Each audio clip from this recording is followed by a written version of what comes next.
कक्षा 4 की पाठ्य पुस्तक हमारे आसपास का 11वां पाठ फुलवारी, पृष्ठ 84।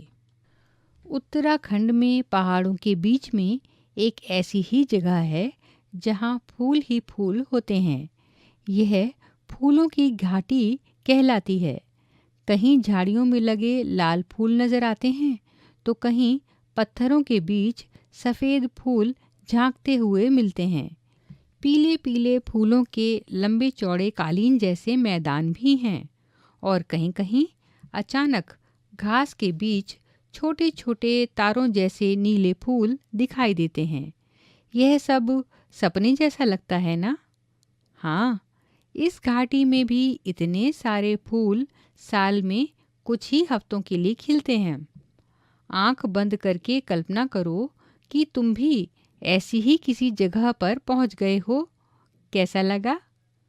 कौन कौन सा गाना गाने का दिल चाह रहा है? तुम उनमें से कुछ गाकर सुनाओ। क्या तुमने कहीं बहुत सारे फूल लगे देखे हैं? कहाँ? तुमने कितने रंगों के फूल देखे हैं? उनके रंगों के नाम लिखो। किस किस रंग के फूल देखे हैं? गिनते ही रह गए ना? पृष्ठ 85।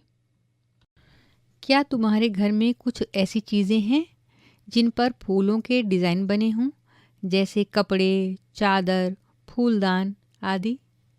यहाँ एक खाने में एक सुंदर सा डिज़ाइन बनाकर दिखाया गया है। यहाँ दिखाए गए डिज़ाइन को मधुबनी कहते हैं। यह चित्रकला बहुत पुरानी है। पता है इस चित्रकला का नाम मधुबनी क्यों पड़ा? बिहार में मधुबनी नाम का एक ज़िला है। त्योहारों और खुशी के मौक़ों पर वहाँ घर की दीवारों पर और आंगन में इस तरह के चित्र बनाए जाते हैं। यह चित्र पीसे हुए चावल के घोल में रंग मिलाकर बनाए जाते हैं। ये रंग भी ख़ास तरह के होते हैं। इन्हें बनाने के लिए नील, हल्दी, फूल, पेड़ों के रंग आदि को इस्तेमाल में लाया जाता है। चित्रों में इंसान, जानवर, पेड़, फूल, पंछी, मछलियाँ और अन्य कई जीव जंतु साथ में बनाए जाते हैं। अपने आप कोई डिज़ाइन बनाकर रंग भरो। अपने दोस्तों के बनाए डिज़ाइन को भी देखो। पृष्ठ 86। फूलों की दुनिया। यहाँ कुछ फूलों के चित्र दिए गए हैं। तुम फूलों में से जिनको पहचानते हो उन पर सही का निशान लगाओ। अगर पता हो तो उनके नाम चित्र के नीचे लिखो। दिए गए फूलों में से और जिन फूलों को तुम जानते हो उनमें से 2 फूलों के नाम बताओ जो पेड़ पर लगते हैं और जो झाड़ियों पर लगते हैं। पृष्ठ 87। 2 फूलों के नाम बताओ जो बेल पर लगते हैं, जो पानी के पौधों पर उगते हैं, जो सिर्फ रात में खिलते हैं, जो दिन में खिलते हैं रात में बंद हो जाते हैं, जिनको तुम आंख बंद करके भी खुशबू से पहचान सकते हो, जो किसी ख़ास महीने में ही लगते हैं, जो साल भर खिलते हैं। क्या ऐसे पेड़ पौधे भी हैं जिन पर कभी फूल नहीं आते? पता करके लिखो। यहाँ एक चित्र दिया गया है जिसमें एक तख्ती बनी है जिस पर लिखा है फूल तोड़ना मना है। यह क्यों? क्या तुमने इस तरह की तख्ती कहीं लगी देखी है? क्या तख्ती लगे होने के बाद भी लोग फूल तोड़ लेते हैं? तुम्हें क्या लगता है वे ऐसा क्यों करते हैं? क्या उन्हें ऐसा करना चाहिए? अगर सब लोग ऐसा करने लगें तो क्या होगा? पृष्ठ 88। चलो पास से देखें। जो बच्चे फूल ला सकते हैं वे कक्षा में 1-2 फूल लाएं। ध्यान रहे कि पेड़ पौधों से गिरे हुए फूल ही इकट्ठे करने हैं। तोड़ने नहीं हैं।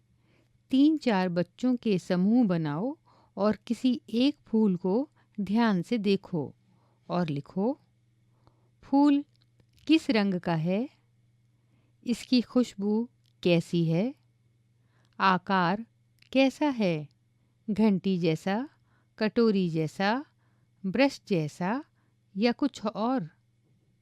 क्या ये फूल गुच्छे में हैं?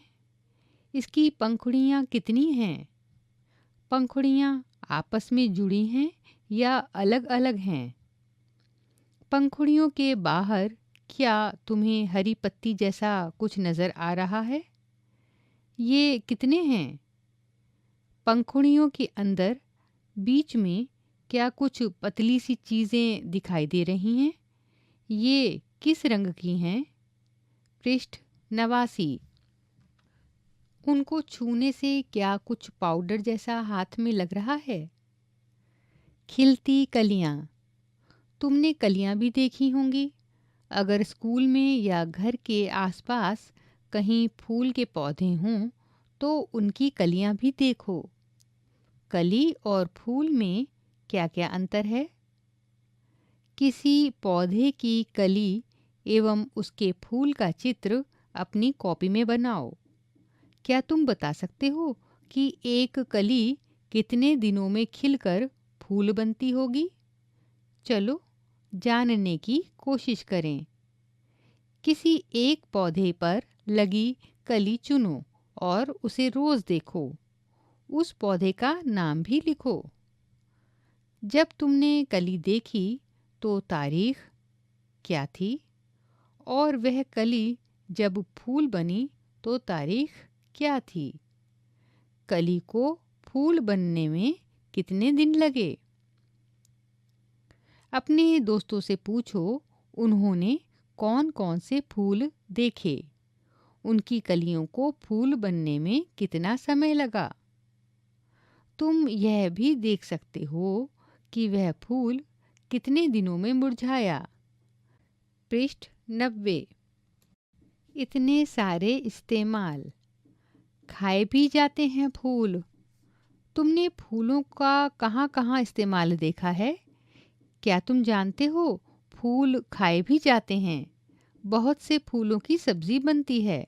उत्तर प्रदेश में रहने वाली फिरोज़ा और नीलिमा को कचनार के फूलों की सब्जी बहुत पसंद है। केरल की यामिनी अपनी अम्मा से केले के फूलों की सब्जी बनाने की फरमाइश करती है। महाराष्ट्र की ममता और ओमर को सहजन के फूलों के पकौड़े बहुत पसंद हैं। क्या तुम्हारे घर में भी किसी फूल की सूखी सब्जी, सालन यानी तरीदार सब्जी या चटनी बनाई जाती है? पता करो कौन से फूलों की। दवाई में भी। बहुत सी दवाइयों में भी फूलों का इस्तेमाल होता है।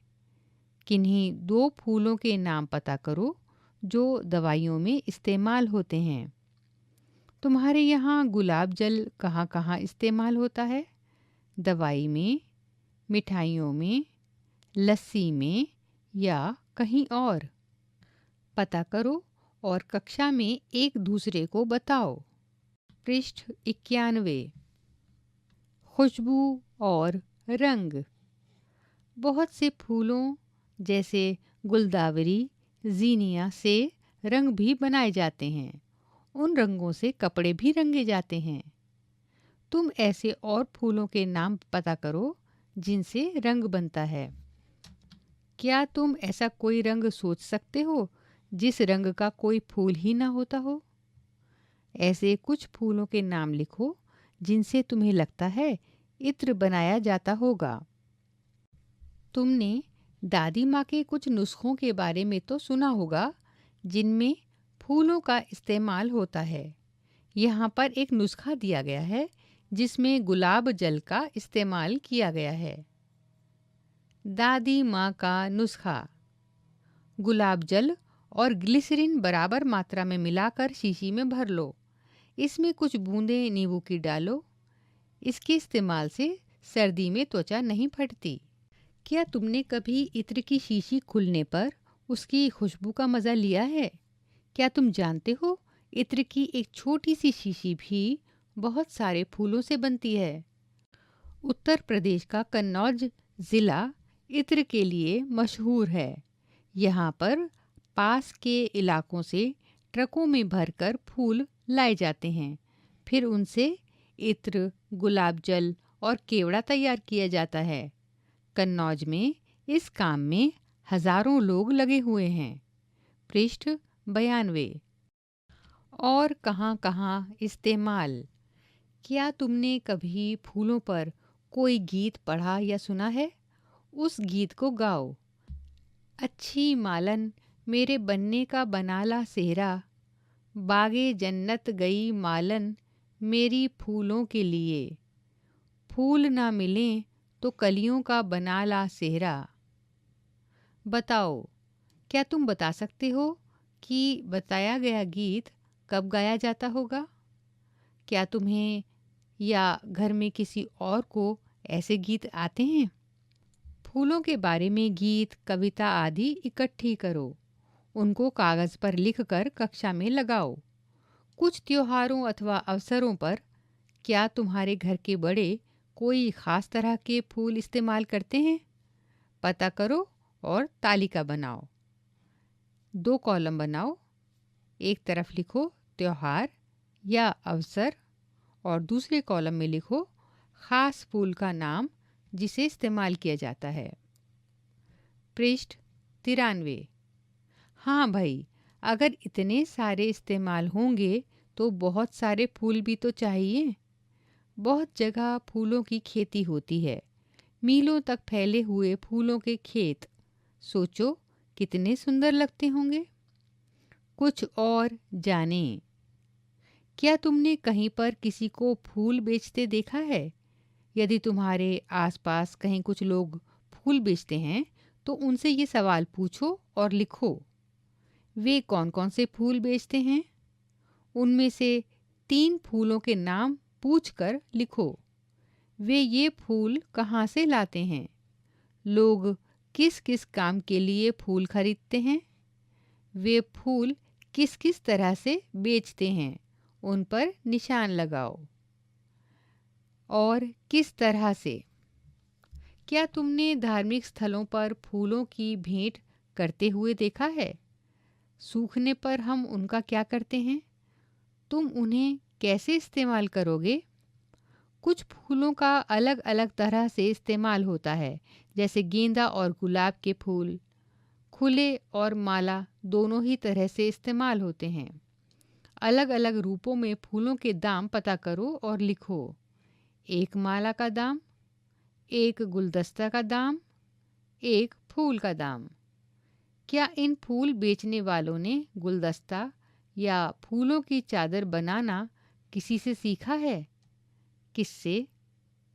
क्या वे चाहेंगे कि उनके परिवार के और लोग भी यह काम करें? क्यों? पृष्ठ 95। चलो यह करें। तुम 5 या 6 के समूह में बंटकर यह कर सकते हो।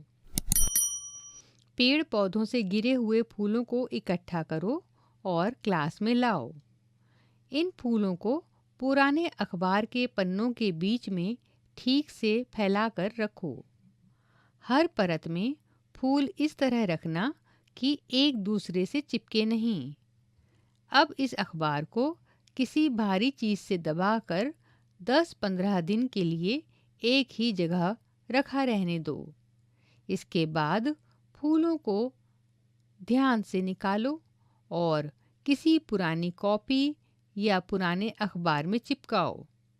इन फूलों को पन्नों पर अलग अलग तरीके से चिपकाया जा सकता है। तुम इन सूखे हुए फूलों से सुंदर कार्ड भी बना सकते हो।